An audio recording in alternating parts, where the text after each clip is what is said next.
खुश आमदीद और सुबह बखैर जनाब। आज हमने एक सवाल भी आपसे किया हुआ है, दौलत और शोहरत मिल जाने के बाद किस चीज़ की ख्वाहिश इंसान को रहती है। एक खूबसूरत सा लॉन का सूट है जो कि आप जीत सकते हैं अगर आप रावलपिंडी इस्लामाबाद के बाहर से हमें कॉल करके शो में शामिल होंगे, और ये 3 पीस सूट जो है ज़बरदस्त आप इंजॉय कर सकते हैं। अगर आप रावलपिंडी इस्लामाबाद से हमें कॉल करेंगे और हमारे इस सवाल का इंटरेस्टिंग जवाब शेयर करेंगे तो आप जीत सकते हैं 2 फ्री लंच वाउचर्स देश परदेश E11 में और 2 फ्री लंच वाउचर्स देश परदेश पिंडी में। सो ये आज आपके लिए गिफ्ट्स हैं अगर आप हमारे साथ शेयर करें अपनी राय इस सवाल के ऊपर। आज हम जो बात करने जा रहे हैं वो वालिदैन और बच्चों के दरमियान जन्म लेने वाले वो इख्तलाफात हैं जिनकी बाज़-औक़ात वजूहात समझ भी नहीं आ रही होती और ना ही हमें समझ आता है कि इन मसलों को डील कैसे करना है। सो आज हम इसके बारे में जानने के लिए हमारे साथ हैं डॉक्टर सदाकत। हमेशा आपकी मुलाकात होती है हर जुमेरात को उनसे। मिलिंग बेस के CEO हैं, बहुत अच्छे फैमिली काउंसलर हैं। अस्सलाम वालेकुम डॉक्टर साहब, कैसे हैं? अल्हम्दुलिल्लाह। ये क्यों माँ और बच्चे का या बाप और बच्चों का जो रिश्ता है वालिदैन का वो तो है अटल शुरू दिन से, तो अचानक जब बच्चे जवान होने लगते हैं, उनकी मूंछें निकलने लगती हैं या लड़कियां थोड़ी थोड़ी बड़ी होने लगती हैं, तो क्यों ये झगड़े जन्म लेने लगते हैं और उन्हें लगता है वालिदैन नाकारा हैं या वो ज्यादा समझदार हो गए हैं और गुस्सा उनके सर पे सवार हो जाता है। कोई बात उन्हें समझाने की कोशिश की जाए तो उन्हें बुरा लगता है, उन्हें लगता है कि हम उनको कुछ ऐसा कह रहे हैं जो कि बिल्कुल नामुनासिब है और उनके साथ कोई बड़ी ज्यादती और जुल्म हो रही है। ये होता क्यों है?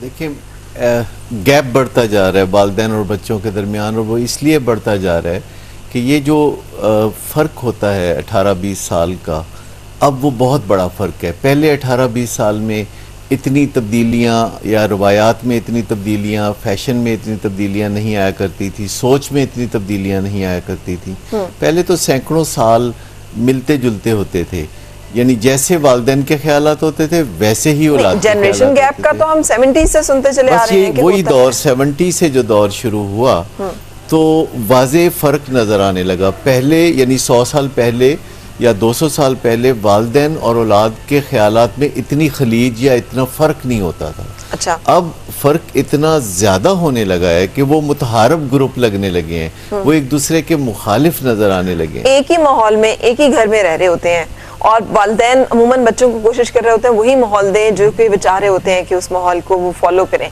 अचानक से क्या हो जाता है और ये टीनेज में आते हैं। माहौल में तो रह रहे होते हैं, एक ज़माने में नहीं रह रहे होते। यानी वालिदैन जो है वो पिछले ज़माने में रह रहे होते हैं, उन्होंने 25, 30, 40 साल पहले जो कुछ सीखा होता है और दिल में बिठाया होता है और उनके वालिदैन ने ही उनके दिल में बिठाया होता है, तो वो उस पे पक्के खड़े होते हैं। जबकि टीनेजर, आज के यूनिवर्सिटी जाने वाले स्टूडेंट्स, तलबा और तालबात, वो उस तरह नहीं सोचते जैसे कि उनके वालिदैन सोचते थे। वो मुख्तलिफ सोचते हैं, वो गलत नहीं सोचते। वालिदैन को लगता है कि ये सब गलत सोच रहे हैं, लेकिन वो मुख्तलिफ सोचते हैं। और जो चीज़ें मुख्तलिफ होती हैं कई दफ़ा हमें बड़ी गलत लगती हैं। वो गलत होना ज़रूरी नहीं। जैसे मुआशरे में आप देखें, लोगों का तर्ज ज़िंदगी है, लोग अपने अपने अंदाज में अच्छे तरीके से ज़िंदगी गुजार रहे होते हैं, जो कुछ उन्हें अच्छा लगता है, जिसे वो अपने साथ कैरी कर सकते हैं। लेकिन आप देखिए कि जो लोग ज़्यादा फैशनेबल होते हैं वो कम फैशनेबल लोगों पे थोड़ा बहुत हंसते हैं, जो कम फैशनेबल हैं वो ज़्यादा फैशनेबल लोगों पे बहुत बड़ी बातें करते हैं, बहुत बड़े इल्ज़ाम लगाते हैं। अब इसका हल क्या है? ये जिस जनरेशन गैप की आप बात कर रहे हैं, अब इसको कैसे सॉल्व किया जाए? वालिदैन तो बच्चों की बेहतरी के लिए उन्हें कुछ बताने की कोशिश करते हैं, बच्चों को ये लगता है कि उनके साथ जुल्म हो गया, ज्यादती हो गई, उनको समझा नहीं जा रहा, उनकी तो कोई कदर नहीं है, उनकी तो कोई वैल्यू ही नहीं है। अब इन मसाइल का हल, और उस नाजुक और कच्ची उम्र में अमूमन बच्चे जो सोच रहे होते हैं वो सही नहीं होता और जिंदगी के तजर्बे से उन्हें बड़ा कुछ सीखने की जरूरत होती है जिसको वो डिनाई कर रहे होते हैं, जिसके नतीजे में अक्सर फिर वो नुकसान भी उठा रहे होते हैं। सो कैसे वालिदैन अपने बच्चों को महफूज कर सकें उन्हें ऑफेंड किए बगैर? देखिए, सबसे पहली बात तो ये है कि बच्चे जो कुछ सोचते हैं वो सब गलत नहीं होता और बड़े जो कुछ सोचते हैं वो सब सही नहीं होता। अच्छा, ऑन एवरेज अगर सुबह दोपहर शाम यानी 3 दफ़ा दिन में वालिदैन बच्चों को गलत और निकम्मा करार दें और बताएं कि तुम कोई ख़ास चीज़ नहीं हो, तो 18 साल की उम्र तक पहुंचते पहुंचते ये 18,000 दफ़ा बन जाता है। अच्छा, यानी आप अंदाजा करें कि सिर्फ दिन में 3 दफ़ा, और आप अक्सर ऐसे वालिदैन को देखते हैं। और ये बताने के लिए कोई ऐसे नहीं कि मैं आपको बिठा के बता रही हूँ, चलते फिरते हमने कह दी तुम्हें तो ये काम आता ही नहीं है, तुम तो ये कर ही नहीं सकते, फिर तुमने इसी तरह से किया है, ये बातें भी उसी ये दिन में कई दफ़ा कहते हैं। लेकिन मैं कह रहा हूँ कि अगर सुबह दोपहर शाम भी ये डोज दी जाए तो इसका असर बहुत होगा, क्योंकि ये 18 साल की उम्र तक पहुँचते पहुँचते 18,000 दफ़ा हो जाता है। और बच्चों को इससे बड़ा रद्द-ए-अमल होता है कि जब उन्हें लेट डाउन किया जाता है, जब उन्हें बताया जाता है कि तुम कुछ खास नहीं हो, तुम हमारे रहमो करम पर हो। वालिदैन शुरू से चूंकि बच्चे की खिदमत करते हैं, उसकी परवरिश करते हैं, नशो-नुमा करते हैं और उसको कपड़े पहनाते हैं, नहलाते धुलाते हैं, सब काम करते हैं, तो उनके जहन में एक अनकॉन्शियस नजरिया हो जाता है कि ये किसी लायक नहीं है। हालांकि वो किसी लायक उस वक्त नहीं होते जब वो पैदा होते हैं, जब वो 1 साल के होते हैं, लेकिन जो ही वो 8-10 साल के या 14-15 साल के हो जाते हैं तो वो बहुत लायक हो जाते हैं। और हमारा नजरिया उनके साथ बात करने का होता है जैसे ये क्या है, ये कुछ भी नहीं है। और हम बचपन से चूंकि देख रहे होते हैं कि 4 साल के बच्चे को हम हाथ भी मार लेते हैं, कुछ कह भी देते हैं, तो वो आगे से रीनी या रोने के सिवा कुछ नहीं कर सकता। लेकिन एक 15 साल के बच्चे के साथ जब हम वही सलूक करना चाहेंगे जो कि एक 5 साल के बच्चे के साथ करते हैं, चूंकि आदत पड़ चुकी होती है तो हम वही करेंगे, हम बदलेंगे नहीं, हम उसकी इज्जत नहीं कर सकते। हम बच्चों को आधे इंसान या छोटे इंसान जब समझते हैं तो फिर हमारे और उनके दरमियान कोई सेहतमंद तबादला ख्याल नहीं हो सकता।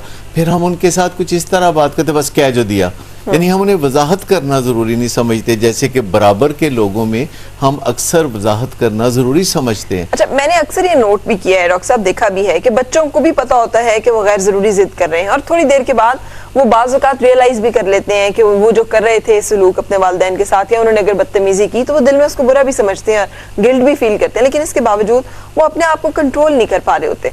वो जिद करते हैं, हर बात जो उन्हें कही जाए उसके मुखालिफ करना वो उनको लगता है कि ये ज़्यादा बेहतर है और समहाउ ये उन्हें सेटिस्फाई कर रहा होता है। ऐसा क्यों होता है? और अगर आप समझ रहे कि जनरेशन गैप है फिर तो इसका मतलब हर घर में होना चाहिए, लेकिन वो भी घर है जहाँ आज भी वालिदैन और बच्चों के दरमियान बड़े खूबसूरत ताल्लुक जो है वो इस्टेब्लिश होता है डिस्पाइट द जनरेशन गैप और ये जो कम्युनिकेशन गैप है। तो फिर इसकी वजूहात जो है, इसका मतलब इसके अलावा भी कुछ और है, वो क्या है? और ये जिस मैंने मसले की बात की, ये जिद और ये खुदसरी जो आना है, इसको कैसे डील करें पेरेंट्स? देखिए, पहली बात तो ये है कि हमें लगता है कि सिर्फ बदमज़गी हमारे घर में है और बदमज़गी सब घरों में होती है। सिर्फ 4% ऐसे घराने होते हैं जहाँ के बहुत अमन और शांति से लोग रहते हैं, इज़्ज़त एहतराम से तबादला ख्यालात करते हैं, एक दूसरे की गर्दन दबोचने की कोशिश नहीं करते। 16% घर हैं जहाँ थोड़ी बहुत ऊंच नीच होती है, गुजारा मुजारा चलता है। 80% घरों में टीनेजर्स के दरमियान और वालिदैन के दरमियान बहुत बदमज़गी होती है। बच्चे वालिदैन की बात नहीं सुनते, वालिदैन बच्चों की बात नहीं सुनते, बहुत हंगामा होता है, बहुत शोर शराबा होता है, एक दूसरे को बहुत बुरा भला कहा जाता है, सामने भी और पीठ पीछे भी एक दूसरे से नफरत की जाती है। अगरचे माँ बाप और औलाद के दरमियान रिश्ता मोहब्बत का है, लेकिन ये यकतरफा होकर रह जाता है। यानी वालिदैन एक शदीद मोहब्बत करते हैं जिसके जवाब में जब उन्हें मोहब्बत नहीं मिलती तो वो परवाह किए बगैर मोहब्बत करते चले जाते हैं। एक तो एक ऐसी मोहब्बत जो कि वन वे मोहब्बत हो, वन वे ट्रैफिक हो, ये भी काफ़ी नुकसान देती है, बोझ बन जाती है। ऐसी मोहब्बत जो आप नहीं चाहते और कोई आपसे करता है वो बड़ा ज़बरदस्त बोझ बन जाता है। यानी मोहब्बत जब आप नहीं चाहते किसी की और आप रिजेक्ट कर रहे होते हैं और कोई अपनी मोहब्बत आपके ऊपर थोपी जा रहा है, तो वालिदैन कई दफ़ा यूँ कर रहे होते हैं कि बच्चों की बेहतरी के नाम पे, उनके मुस्तकबिल के नाम पे, उनके भले भलाई के नाम पे किसी न किसी तरीके से वालिदैन अपने आप को जस्टिफाई करके उनके मुस्तकबिल की खातर, बच्चों के मुस्तकबिल की डॉक्टर साहब, अगर बच्चे ये कहें कि हमने ये नहीं खाना और एक दिन हो गया नहीं खाना, लेकिन उनकी मुस्तकिल ये आदत हो कि वो कोशिश करते हो कि जो घर में पका हुआ वो उन्हें पसंद नहीं है, उन्होंने वो नहीं खाना, या अगर उन्हें कहा जाए कि इस टाइम पे बैठ के पढ़ लो, उन्होंने वो नहीं करना, या उन्हें कहा जाए कि ये दोस्त हैं यहाँ पे, या उन्हें कहा जाए वक्त को इस तरह से ना ज़ाया करें और उन्हें लगे कि नहीं ये नहीं करना, तो फिर वालिदैन तो बच्चों की बेहतरी और दूर तक आने वाले जो उनके मसाइल हैं उन पर नजर रखे होते हैं, तो वो उस वक्त क्या करें? क्या वो उनको छोड़ दें उनके रहमो करम पे कि वो हालात की ठोकरों से सीखें?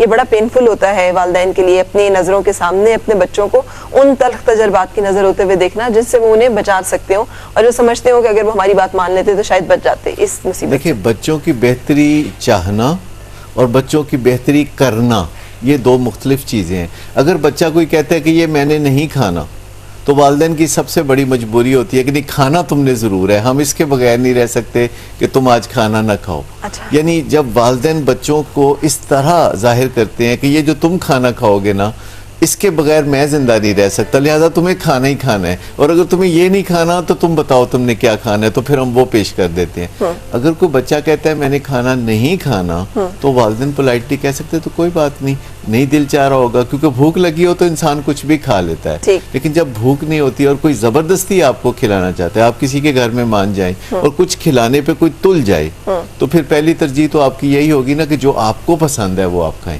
फिर ये नहीं होगी कि जो आपको दे दिया जाए खा लिया जाए। तो बच्चों के मामला, जैसे पढ़ाई का मामला है, बच्चों को पता ही नहीं होता पढ़ाई का फायदा क्या है, तालीम का क्या फायदा है। वालिदैन को पता होता है तालीम का क्या फायदा है, और वो उसे थोप रहे होते हैं। जब आप किसी को ऐसी आदत डालना चाहते हैं जैसे पढ़ाई की आदत या वर्जिश की आदत कि जिसके फौरन बाद कोई फायदा होने वाला नहीं है, तो फिर आपको कुछ बंदोबस्त करना पड़ेगा और सीखना पड़ेगा कि ऐसी आदतें कैसे डाली जाती हैं कि जब कोई आप ऐसी आदत डालें जिसके फौरन बाद कोई अंदर से रिवॉर्ड नहीं मिलता, कोई बाहर से रिवॉर्ड नहीं मिलता, तो कम से कम आप बाहर से तो कोई रिवॉर्ड दे दें। यानी आप अरेंज इस तरह करें अपने रिवॉर्ड्स को बच्चों के लिए, क्योंकि वालिदैन बच्चों को हमेशा रिवॉर्ड करते रहते हैं, कभी थपकी दे के, कभी प्यार करके, कभी हक करके, कभी कुछ खिला के, कभी कोई तफरीह करा के, कभी की तारीफ करके। तो ये उस मौके पे करना चाहिए कि जब उसने पढ़ाई की है या वर्जिश की है या कोई ऐसा काम किया है या कोई आपके लिए अच्छा काम किया है, तो उसको शुक्रिया कहना, फिर उसको कोई मुंह मीठा करा देना उसका। यानी जब भी बच्चे पढ़ाई कर रहे हो तो वालिदैन को ये इस ताक में रहना चाहिए कि पढ़ाई के सेशन के आखिर में उनको उस वक्त कोई ऐसी मज़ेदार चीज़ दें, जैसे कि कोई बिस्किट मजे का या मिठाई या चॉकलेट या कुछ हलवा या कोई भी चीज, या उनके फेवरेट उनके प्रोग्राम देखने दें, कुछ भी ऐसा इंसेंटिव जो अक्सर वालिदैन ये बहुत बड़ी गलती करते हैं कि पढ़ाई के बाद जो है खेल कूद की बजाय उन्हें पहले कहते हैं खेल कूद कर लो और फिर पढ़ाई करो। तो ये बहुत उल्टी गंगा बहाने वाली बात है। हमेशा वो काम बाद में करना चाहिए जो मज़ेदार होता है, और वो काम पहले करना चाहिए कि जिसमें इतना मज़ा नहीं आता लेकिन ज़रूरी होता है। मज़ेदार और ज़रूरी कामों में थोड़ा फ़र्क होता है। तो वालिदैन को एक तो एक्सप्लेन करना चाहिए, और उसके लिए ज़रूरी है कि आपके दिल में बच्चों की रिस्पेक्ट हो। तो हम समझते हैं कि बच्चों की भी कोई रिस्पेक्ट होती है, उनसे तो सिर्फ हम प्यार करते हैं। फिर हम समझते हैं कि बच्चे हमारी कस्टडी होते हैं, यानी बच्चे हमारी कोई जायदाद होते हैं, बच्चे हमारी कोई पोजेशन होते हैं, ये कोई मालो मता होता है जो ये हमारे हाथ की छड़ी होनी चाहिए।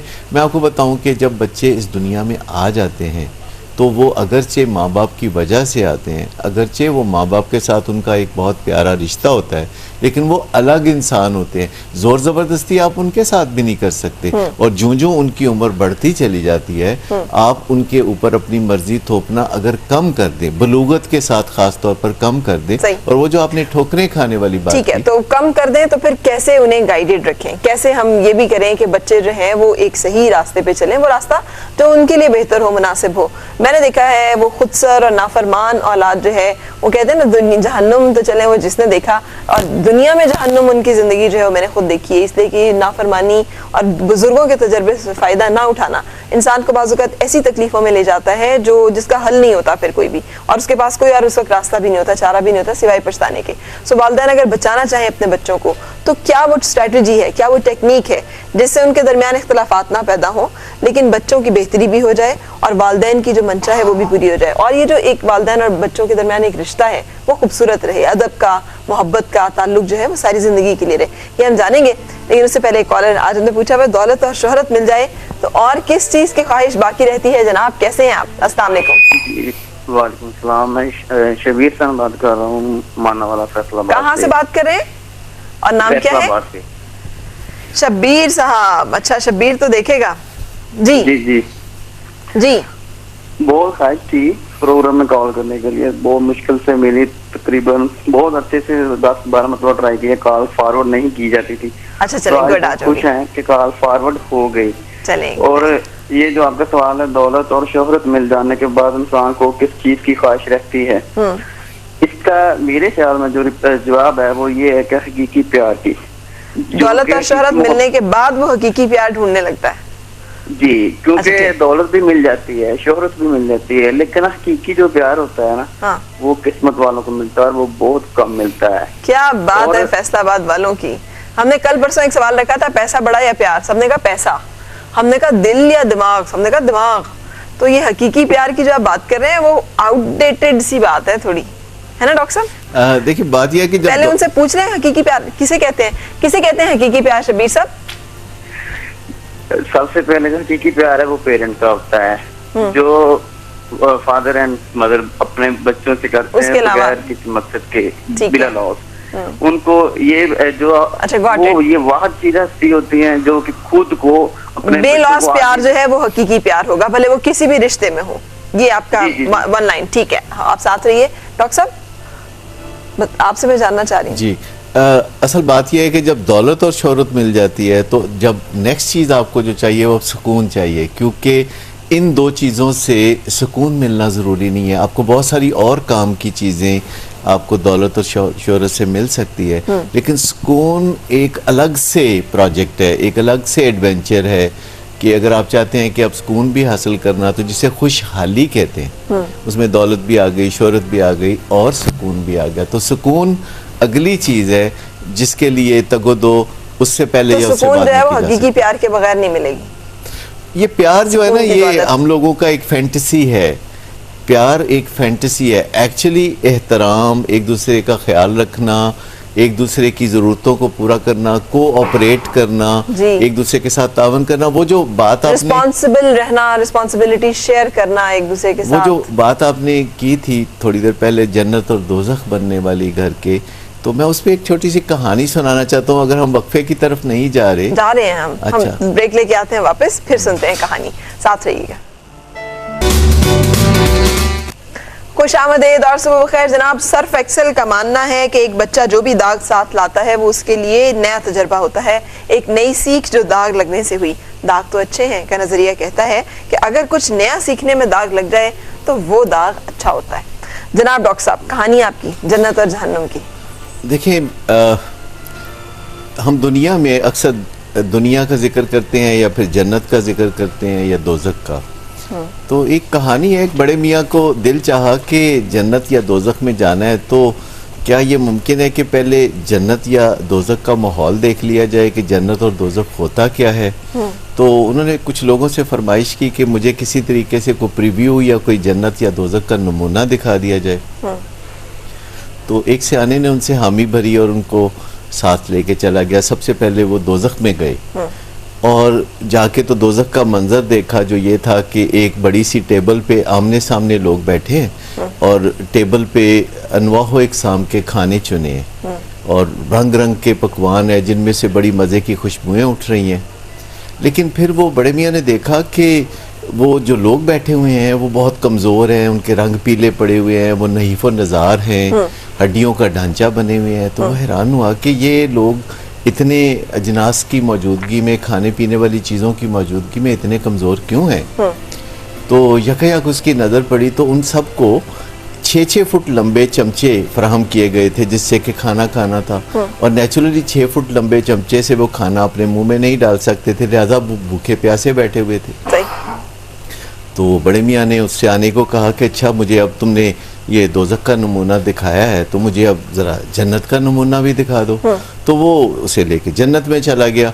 जन्नत में जब वो गया तो वहाँ भी वही मंजर था कि एक बहुत बड़ी टेबल है, लोग आमने सामने बैठे हुए हैं और वहाँ बहुत खाने हैं, पकवान हैं, खुशबुएं उठ रही हैं। लेकिन जब उसकी नज़र लोगों पर पड़ी तो वो बहुत तगड़े थे, सेहतमंद थे, उनके सुर्ख सफ़ेद रंग थे और वो मुस्कुरा रहे थे।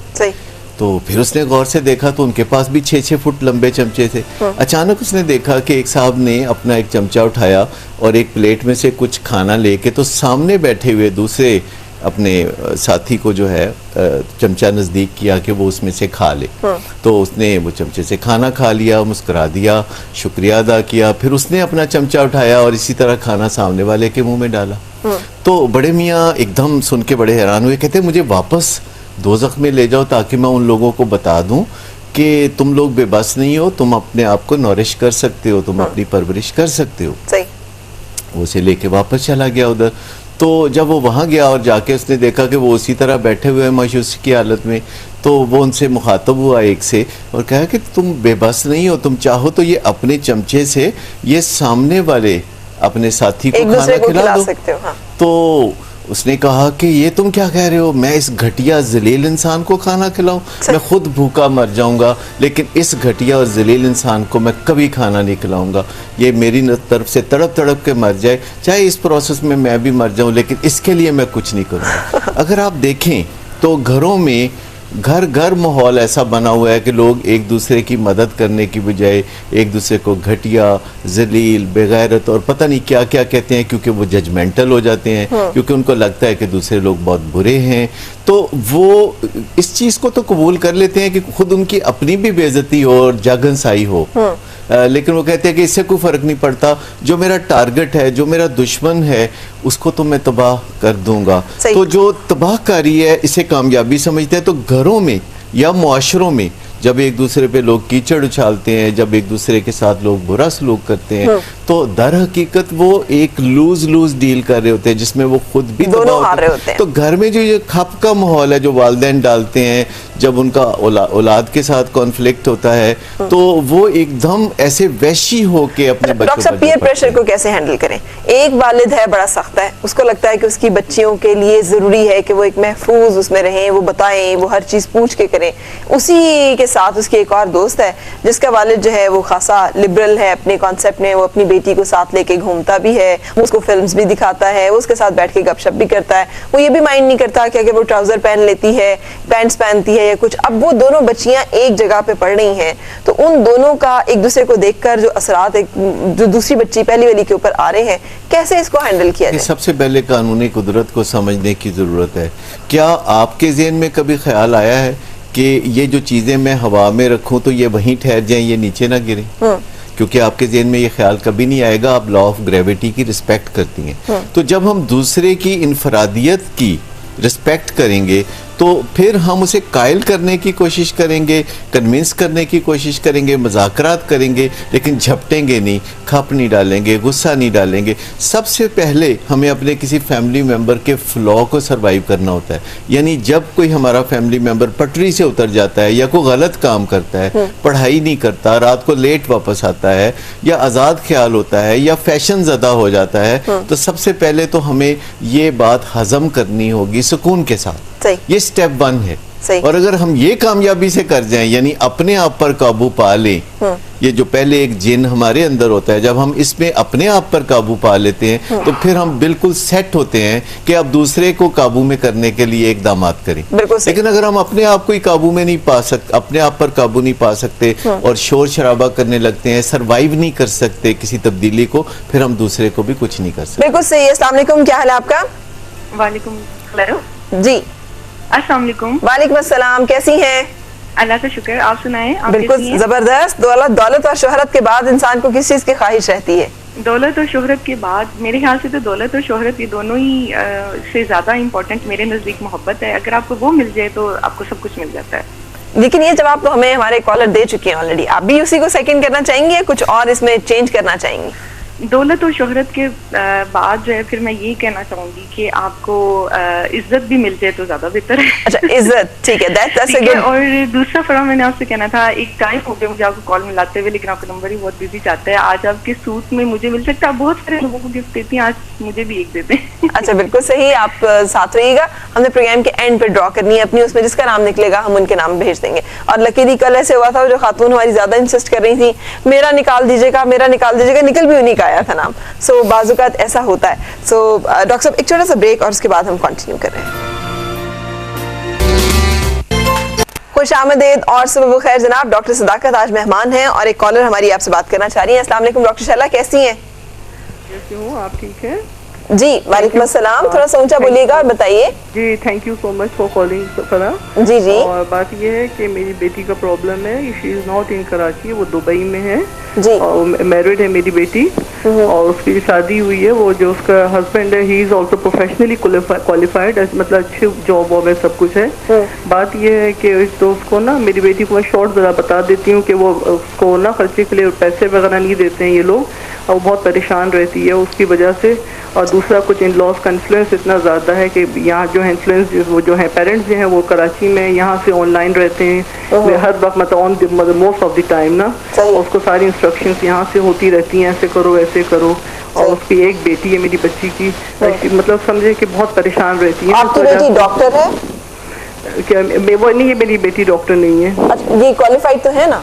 हाँ, वो भी क्वालिफाइड है। ठीक है, वो भी बेटी मेरी। तो आप जानना चाह रही हैं कि इस मसले को कैसे डील करें? जी, इस तरीके से कर, मेरे पास इस वक्त लाइट नहीं है, मैं ऑनलाइन जरा आपका बात सुन रही हूँ। आप साथ रहिए तो फिर हम आपको बता रहे हैं। जी डॉक्टर साहब, तो बहुत लंबा गोरखधंधा है जिसमें अक्सर शादीशुदा लड़कियों को ये मसाइल होते हैं कि उनके इन लॉज, उनके खामद के ऊपर अपना असर और रसूख जो काफ़ी पुराना होता है, 25 साल पुराना असर और रसूख इस्तेमाल करते हुए अपनी बहू की ज़िंदगी को ख़राब करते हैं। तो अल्लाह ऐसे लोगों को भलाई की तौफीक दे, बेहतरी की तौफीक दे कि एक घर में आने वाली मेहमान लड़की को अच्छे तरीके से वेलकम करके अपनी इनफरादी ज़िंदगी गुजारने का मौका दिया जाए। सही। दूसरी बात यह है कि कुछ स्किल्स सीखने की ज़रूरत होती है, अपने सर्वाइवल की स्किल्स हैं। इस दुनिया में हमें सर्वाइवल बना बनाया नहीं मिलता, हमें हर चीज़ कोशिश करके हासिल करनी पड़ती है, और अगर एक चीज़ हासिल हो जाए तो फिर दूसरी। देखिए, किसी को रिश्ता नहीं मिलता अच्छा रिश्ता मिले तो फिर अच्छी खानगी ज़िंदगी नहीं मिलती, अच्छी खानगी ज़िंदगी मिले तो और नए नए मसाइल पैदा हो जाते हैं। अब वो करें क्या? उन्हें जाहिर है काउंसलिंग में जाना चाहिए, उन्हें सीखना चाहिए कि मुश्किल हालात पैसे उन्हें नहीं दे रहे तो काउंसलर की फी वो बेचारी कैसे देंगी? काउंसलर की फ़ी के बात यह है कि अगर आप खाली इंटरनेट पे चले जाएं और अपने मसले को गूगल पे डाल दें तो मुफ्त में जवाब आते हैं। इस मसले को वो किस नाम के साथ डालें? मसलन मैरिटल डिस्कॉर्ड कह सकती हैं वो इस मसले को, यानी मियाँ बीवी के जो relationship, husband and wife relationship अगर लिखें। तो मुझे बताइए कि हमारे यूट्यूब पे कितनी ऐसे प्रोग्राम है जो हस्बैंड एंड वाइफ के इन्हीं मसलों पे, आपका और मेरा एक रोल प्ले भी है जिसमें मियाँ पैसे नहीं देता और बीवी कैसे पैसे लेती है। तो उसमें अच्छा, लेकिन डॉक्टर साहब मैं आपको एक बात बताऊं, हमारी सारी बातें अपनी जगह बचा, लेकिन ये मसले बड़े गंभीर हैं और ये जो कहते हैं ना शादी एक जुआ ही है, वो वाकई जुआ है। इसलिए कि अल्लाह की तरफ से अगर कोई बंदा सीधा हो और कोई स्पाउस, दोनों की बात करें मैं, मर्द और औरत की, और मियाँ बीवी आपके हक में बेहतरीन हो जाएं तो हो जाएं, और अगर ये दोनों बाज़-औक़ात बिगड़ जाएं, आप देखिए बाज़-औक़ात दुनियावी तौर पे इतना अच्छा बंदा होता है, औरत भी होती है, और उसके घरेलू मामलात आप सुने तो यकीन नहीं आता कि उसी बंदे की बात हो रही है जो जिसको हम जानते हैं, जो सोशली जिसका फेस ये है। सो ये चीजें हैं हमारे माशरे में। देखिए, अल्लाह ने किसी खास वजह से टेढ़े और सीधे सब किस्म के बंदे बनाए।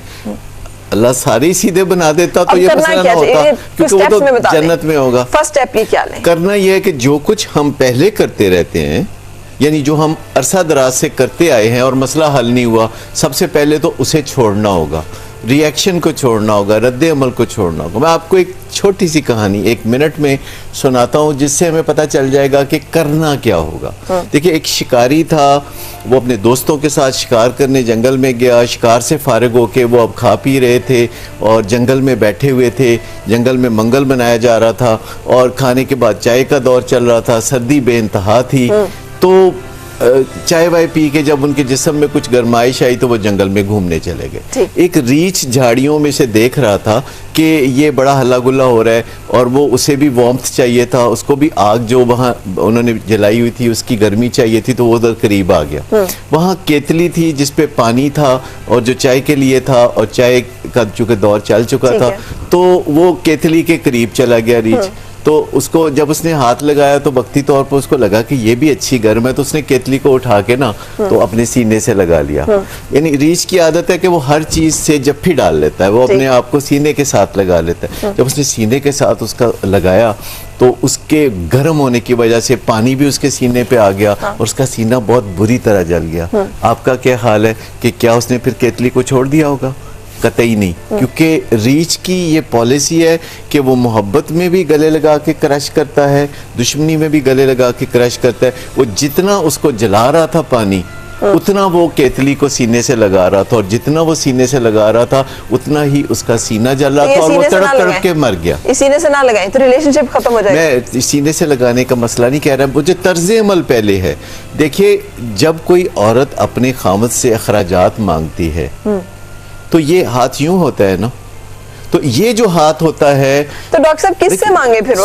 सुन लीजिए मेरी बात, कि जब हाथ यूं होता है तो बॉडी लैंग्वेज उसके साथ मैच करनी चाहिए, टोन ऑफ वॉइस उसके साथ मैच करनी मतलब चाहिए। अल्लाह के नाम पे दे दो, अल्लाह तुम्हारा भला करे, भाग लगे रहे, मतलब बगावत और मांगना एक साथ नहीं चलते, क्योंकि जब औरत को हक दिया गया है, अब सुन लीजिए थोड़ा, जब औरत को हक दिया गया है कि वो कमाए बगैर, जो औरत को हक दिया गया है कि वो कमाए बगैर मर्द की आमदनी पे गुजारा करे, तो फिर उसे बगावत का हक नहीं दिया गया। बिल्कुल सही कह रहे हैं तो बगावत और मांगना at the same time contradictory है। किसको बगावत करें, कैसे मांगे, वो अंदाज बता दें, क्या कहें वो? मैं आपको बता रहा हूं कि फिर उस पे जिससे आपने पैसा मांगना है, फिर आप उस पे तनकीद नहीं कर सकते, फिर आप उसमें कीड़े नहीं निकाल सकते, फिर आप उससे ऊंचा नहीं बोल सकते, फिर आप उसके सामने अकड़ नहीं सकते। अगर आपने ये सब कुछ करना है तो फिर अल्लाह ने आपको भी 2 हाथ दिए हैं, फिर अल्लाह ने आपको भी एक मुंह दिया है, तो आप 2 हाथों से कमा के एक मुंह में जब डालेंगे, फिर आप खड़े होकर बात कर सकते हैं पूरे अपने शान के साथ। लेकिन अगर आपने किसी के कमाए हुए को खाना है, तो फिर आपको सबसे पहले वो जो अपनी अना है, वो जो ईगो है, वो जो अकड़ अकड़ के खड़े होना है कि ये मेरा हक है, हक के साथ मशरूत है कि बगावत नहीं कर सकते, क्योंकि जो बगावत नहीं कर रही, वो रिलेशनशिप में है, वो अपने मर्दों को जो फजीलत है, डॉक्टर साहब इस केस को समझने की कोशिश करें। वो अपने रिलेशनशिप में है, उनकी एक बेटी भी है, वो चाह रही हैं कि उसी रिलेशनशिप में रहते हुए ये जो उनके साथ एक ज्यादती है, इसको कैसे हल करें। हमने दूसरी तरफ की कहानी सुनी, चले हमने नहीं सुनी, लेकिन अगर तो फिर हमें इनको आप गाइड क्या करेंगे कि ये क्या करें? सबसे पहली बात यह है कि ये सबसे पहले अपने तर्ज अमल को बदलें। सही, क्योंकि जरूरी नहीं होता जब हम अपनी कोई दाद फरियाद कहीं लेके जाते हैं या कहानी कहीं लेके जाते हैं तो उसमें हम ही सच्चे होते हैं। 90% मामलात में मैंने देखा है कि जो दोनों फरीक होते हैं वो अपने आप को सच्चा समझते हैं। अभी आप दूसरे फरीक को छोड़ देना, आप वन साइडेड गाइडेंस दें कि ये क्या करें, स्टेप 1 स्टेप 2। सबसे पहले कि जो कुछ कर रही हैं उस पर गौर करें। अच्छा। और अगर उसमें से किसी चीज का नतीजा एक से ज्यादा दफा करने के बावजूद नहीं निकला तो फिर अपने तर्ज अमल को जरा बदल के देखें, अपने बात करने के अंदाज को जरा बदल के देखें। हो सकता है ये खातून बिल्कुल हक सच पे हो, पर हो सकता है कि ये गुस्सा करती हो सकता है कि ये जुबान से ऐसे अल्फाज बोलती हो सकता है। देखिए तगड़े के साथ अगर आप ये सब कुछ कर रही हैं तो इनको चेक करें, और अगर ऐसा नहीं है तो फिर मजीद आप उसके बारे में हमें बताएं कि आपके जहन में ये सब कुछ नहीं है तो क्या मजीद किया जा सकता है। उसके लिए बहुत सारे प्रोग्राम्स हमारे भी यूट्यूब पे मौजूद हैं, यूट्यूब पे और भी बहुत सारी ऐसी चीज़ें मौजूद हैं जहाँ से आप हासिल कर सकती हैं ये इल्म। और thank you very much doctor साहब, वक्त हमें इजाज़त नहीं दे रहा, हम एक ब्रेक के लिए रुकने के बाद चलेंगे अपने अगले सेगमेंट की तरफ जहाँ पर ज़बरदस्त किस्म के फोक आर्टिस्ट जो है वो हमसे मिल रहे हैं। ये खूबसूरत सा ड्रेस मुंतज़र आज अपने विनर का, सिर्फ आपने हमसे शेयर करना है दौलत, इज्जत, दौलत और शोहरत मिलने के बाद और किस चीज़ की ख्वाहिश बाकी रहती है। शेयर कीजिए और हासिल कीजिए हमारे